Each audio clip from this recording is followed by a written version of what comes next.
Samson and Delilah. You know the story, right? It's one of the most famous tales ever told. A story of incredible strength, a dangerous romance, and one really, really bad haircut. We all think we've got it figured out, but what if the story we all know is missing the most important piece of the puzzle? 3 times Delilah asks Samson for the source of his strength, and 3 times he lies to her. But with each lie, he uses this exact same phrase: I would become as weak as any other man. Now, on the surface, that just sounds like boasting, doesn't it? But trust me, that line is the key that unlocks this entire story. It's not about how weak his enemies are. It's a clue about what he fears becoming. And here it is, the one question that changes absolutely everything. What if it was never about the hair? We're going to peel back the layers of this ancient story, and I think you'll be surprised to find that the secret to Samson's strength wasn't what was growing on his head, but what was living in his heart. Yeah, the popular myth has it all wrong. Okay, so let's just quickly recap the legend we all learned as kids. You've got Samson, this invincible hero, the strongest guy to ever walk the earth. And his enemies, the Philistines, they're desperate to take him down. So they send in the beautiful Delilah to find his one weakness, his long flowing hair. It's pretty classic superhero stuff, right? A simple, straightforward story about magic and betrayal. But what's really fascinating here is the Philistine mindset. You gotta understand, they were thinking in terms of magic and superstition. They were convinced that Samson's crazy strength had to be tied to something, a magical charm, maybe an amulet, something physical they could literally get their hands on. This explains why they were so obsessed. They weren't looking for some deep spiritual truth. They were on a treasure hunt for a magic trick. And that brings us to Delilah in this incredibly high-stakes game of deception that unfolds. Make no mistake, this is way more than just a lover spat. Delilah has a huge motivation to find Samson's secret, and Samson knows that telling her the truth would cost him literally everything. And here is that motivation, right here. 5,500 shekels of silver. I mean, to put that in perspective, this was an absolutely insane amount of money. We're talking more than 150 years' worth of wages for an average worker back then. This wasn't just a reward. This was a never have to work another day in your life kind of bribe. It was a fortune. So Samson decides to play this dangerous game. He feeds her a series of lies. First, he's like, oh yeah, just tie me up with 7 fresh bowstrings. He snaps them like they're sewing thread. Then he tells her to try new ropes. Nope, he breaks those too. And then for his third lie, he says, weave my 7 braids of hair into a loom. Whoa. Do you see what's happening? The tension is ramping up because each lie is getting closer and closer to the actual truth, his hair. After she nags him relentlessly, Samson finally cracks. He tells Delilah the truth. And this right here is the moment the story pivots from a simple myth about a magic haircut to something so much deeper.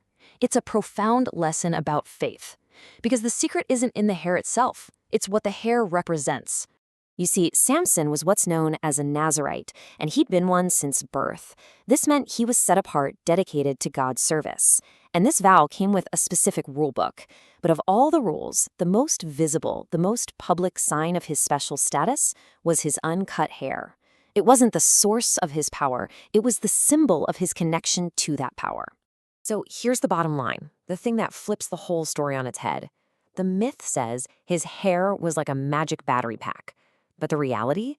The hair was just a physical symbol of his promise, his covenant with God.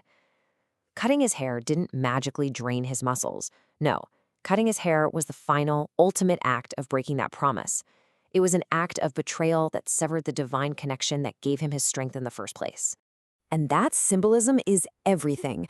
His hair was so much more than just hair. For him, it was a constant physical reminder of his purpose. For everyone else, it was a public declaration of who he was and who he served.